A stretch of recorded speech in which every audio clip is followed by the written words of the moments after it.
In previous videos in this series, I showed why storing your Bitcoin is essential, what wallets are, and how they work. Today in this video, you will learn how sending Bitcoin to your wallet works and how to do it in practice. I'm Carol, co-founder of Area Bitcoin, and this video is part of an exclusive self-custody playlist offered by Trezor to help you store Bitcoin. Trezor is the first hardware wallet, one of the most used in the world, and a great tool for storing Bitcoin without depending on bank or exchanges. The objective of this series is to help you avoid being in the hands of intermediaries, putting your Bitcoin at risk and also making your Bitcoin untouchable. Only you can move your balance. Also, Trezor is translated into several languages, including Portuguese and Spanish. If you don't speak English, no problem, Trezor will speak your language. So let's go.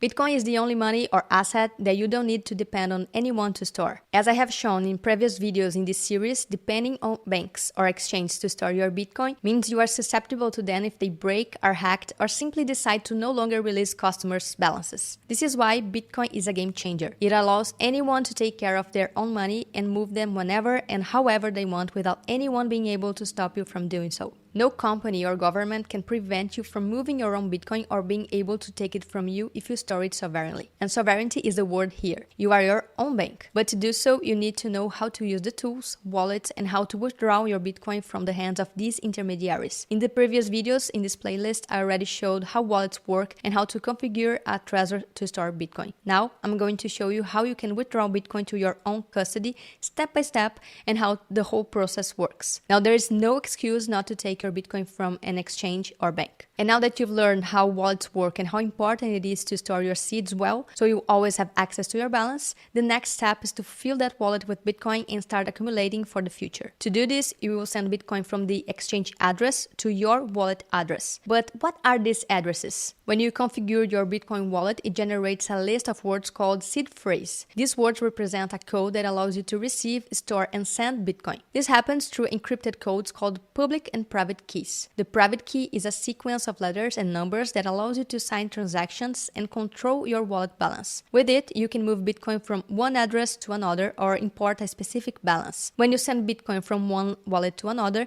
it is the private key that authorizes the balance to be moved. Therefore, you should not share your seed or private keys with anyone. That's why it got its name. It's private. It's information that should be kept just for you. So the big difference between seed and private keys is that a seed phrase, that list of words, can recover several private keys from different linked balance, while the private key only recovers the balance of the addresses that it generated. It is at these addresses that you will receive Bitcoin. The addresses are generated from all these keys. When you make a transaction, they appear on the blockchain for anyone to verify your transaction. It is not possible to discover the private key from an address even if it is visible on the Bitcoin blockchain. A wallet can generate thousands of different addresses, and one of the best practices with Bitcoin is to never reuse addresses. Wallets are always generating new addresses after you make a transaction to have more privacy and avoid reuse. If you have ever used a Bitcoin wallet, you will notice that with each transaction, the address changes. This is on purpose. After all, addresses after a transaction are publicly visible on the blockchain, and it would be easier to track balances by association. For privacy reasons, with each new transaction, wallets generate new addresses with no transaction history to reduce user exposure.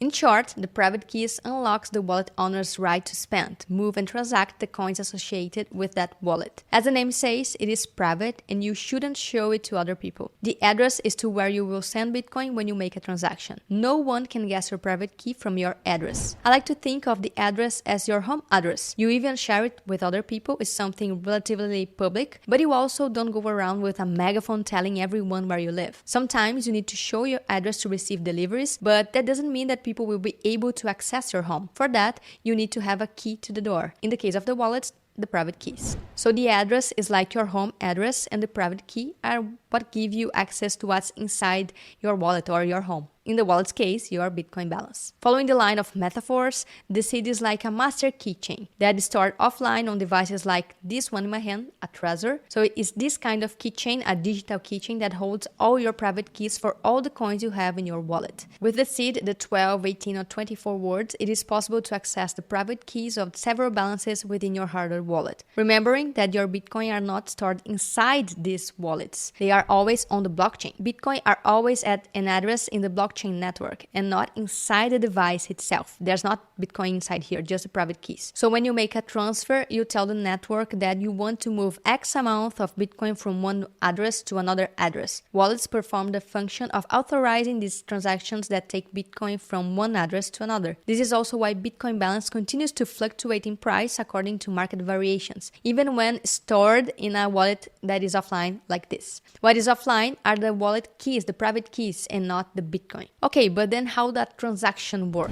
You access your wallet, click send, enter the amount and the address to where you want to send Bitcoin, and confirm. In theory, it's like that. When you confirm, you are signing the transaction with your private key. But in practice, it's the wallet that does this when you click on the confirm button. As soon as you sign the transaction, proving to the Bitcoin network that you are the true owner of the private key of the address in your wallet, this transaction goes to a waiting room known as main pool. This is the waiting room for transactions that wait until they are inserted into a block by miners. Transactions are recorded on the blockchain when a miner selects a transaction to be part of a Bitcoin block. As soon as the miner inserts your transaction in a block, this block is checked through the network and it updates its blockchain records. Then this block is propagated across the network as a valid block with your transaction inside, and it's a valid transaction in the history of the whole blockchain. In this process, the transaction received an ID that facilitates its tracking and identification. This ID, it's also called transaction ID, and it's a unique sequence of letters and numbers. With a transaction ID, you can find transactions details such as the amount sent, the transfer date,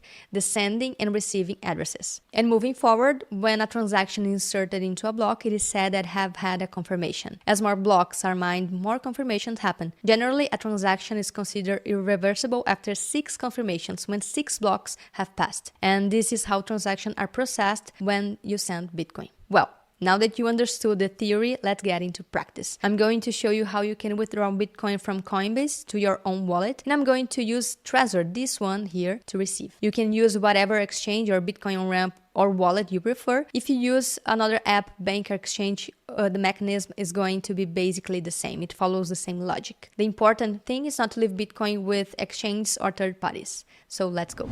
So I'm going to open the exchange app here, where I have some sats. Click on the 3 lines in the top left corner, then click Send, select Bitcoin again here with the estimated fees. Now it's the time when I paste my wallet address to this address that the exchange will send my Bitcoin balance that's here in the app right now. So now I'm going to access my Trezor suite and connect my Trezor device here in the computer. I'll select my Bitcoin account and click Receive on the top right corner. Click on Show Full Address and now the address appears. I will confirm on the device if the address is the same as appears here in the screen. So anything on a computer can be hacked. And that's why it is really important to check with your hardware wallet, with your device on the screen, in the display, as this is the only source of truth that cannot be hacked online. We often see that people do not fully understand why check it or skip this checking. So it's pretty important for you to verify if both addresses are the same. Alright, it is okay. Now click Copy Address and come back to the Exchange app. Okay, address pasted. And as I want to withdraw all my balance, I will select Max Amount and click Preview. Here appears a scam warning before sending. I'm sending to myself. Everything is correct and verified. And I will click Continue. Final check. Everything is correct. The amount, the address, the network. So okay, I will click on Send Now. My Bitcoin balance was sent. Now we'll come back to Trezor Suite dashboard to follow up the process. Here already appears a pending transaction waiting to be confirmed. So 10 minutes later, it had the first confirmation, and now this balance is on my self-custody in my wallet, and only I can move this balance. Also, if I click on Transaction ID code, it is visible on the Bitcoin Blockchain Explorer with all the details of the transaction. So that's it. Hope you understood and are encouraged to finally take Bitcoin off the exchange and start your sovereignty with Bitcoin. Now you are ready to stack sats, and remember to take good care of your seed phrases.